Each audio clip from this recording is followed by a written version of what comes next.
Assalamualaikum warahmatullahi wabarakatuh.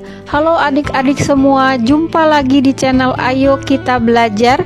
Pada hari ini kita akan belajar rangkuman IPA kelas 8 bab 6, struktur bumi dan perkembangannya. A. Struktur bumi. Struktur bumi terdiri atas beberapa lapisan, yaitu kerak bumi, mantel, dan inti bumi atau inti luar dan inti dalam. 1. Kerak bumi. Lapisan terluar dan paling tipis 5-70 km. Terdiri dari dua jenis, kerak benua dan kerak samudra. Mengandung unsur kimia dan batuan berharga. Suhu meningkat semakin dalam hingga mencapai 870 derajat Celcius. 2. Mantel bumi. Lapisan paling tebal 2900 km dan berat. Terdiri dari mantel luar 35-410 km dan mantel dalam 410-2900 km. Terbuat dari batuan silikat yang mengandung besi dan magnesium. Suhu mencapai hingga 2500 derajat Celcius, bersifat padat tetapi plastis atau mudah bergerak. 3. Inti bumi. Inti luar 2900 sampai 5100 km berupa cairan pekat atau lelehan besi dan nikel. Suhu 3800 sampai 6000 derajat Celcius. Inti dalam 5100 sampai 6400 km. Padat karena tekanan tinggi dengan suhu 5000 sampai 7000 derajat Celcius. Bagian B. Lempeng tektonik. Lempeng tektonik adalah bagian dari litosfer, kerak dan mantel luar bumi yang mengapung di atas astenosfer, lapisan magma cair pekat. Lempeng ini selalu bergerak karena arus konveksi yang terjadi di dalam astenosfer akibat panas dari inti bumi. Terdapat 3 jenis gerakan utama lempeng. 1. Divergen atau menjauh. 2. Lempeng bergerak saling menjauh, membentuk tanggul dasar laut dan aktivitas vulkanik bawah laut. Contoh, Mid-Atlantic Ridge dan Laut Merah. 2. Konvergen atau bertumbukan.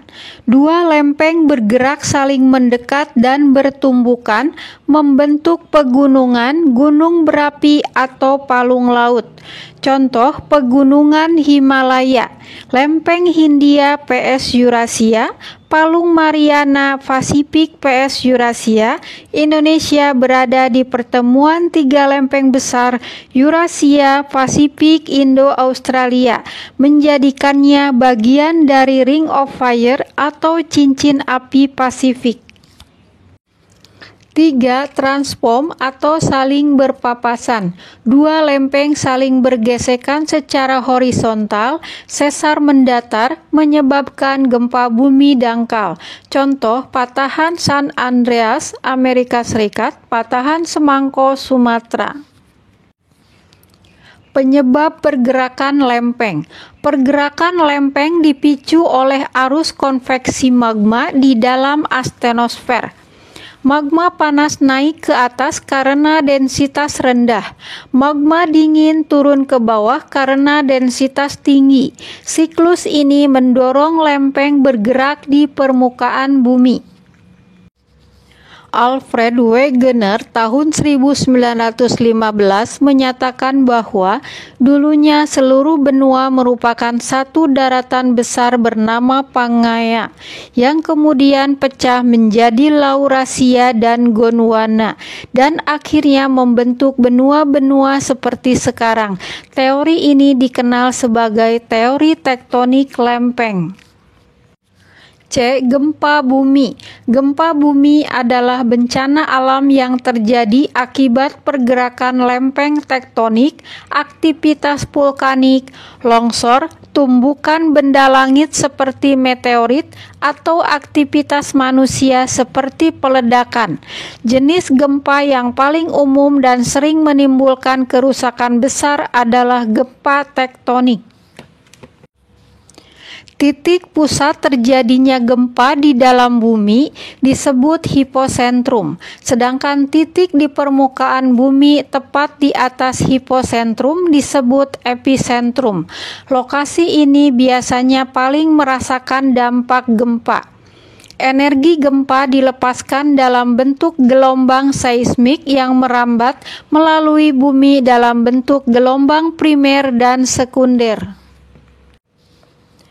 Alat untuk mengukur getaran gempa disebut seismograf dan hasilnya disebut seismogram. Kekuatan gempa dulunya diukur menggunakan skala Richter, namun kini lebih akurat menggunakan skala momen magnitudo yang memperhitungkan frekuensi gelombang. Berdasarkan besarnya, gempa diklasifikasikan dari minor hingga sangat besar. Setelah gempa utama terjadi, sering muncul gempa susulan yang disebabkan oleh lempeng bumi yang masih dalam proses kembali ke posisi stabil. Meskipun lebih lemah, gempa susulan tetap berbahaya karena dapat merobohkan bangunan yang sudah rusak. Selain itu, gempa dengan epicentrum di dasar laut dapat memicu tsunami, yaitu gelombang besar yang sangat cepat dan merusak.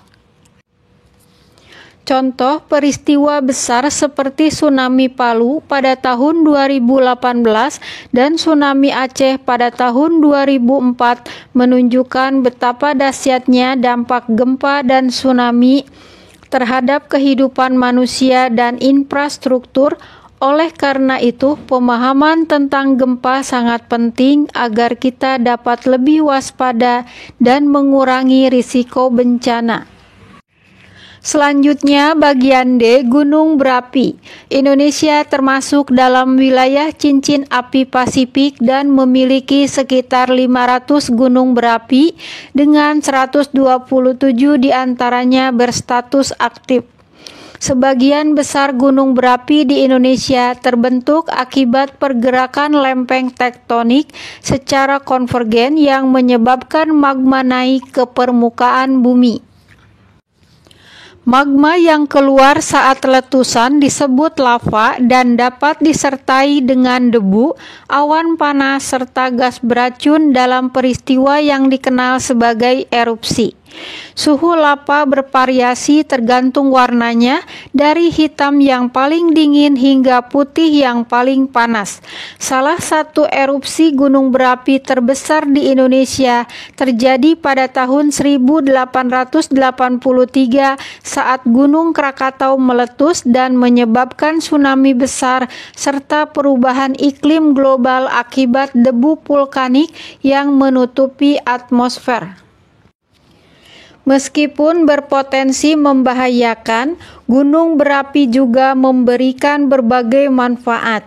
Di antaranya adalah sumber mineral logam seperti tembaga dan emas yang berasal dari magma yang mengeras, serta energi seperti minyak bumi dan gas geotermal yang terbentuk akibat tekanan dan panas di batas lempeng.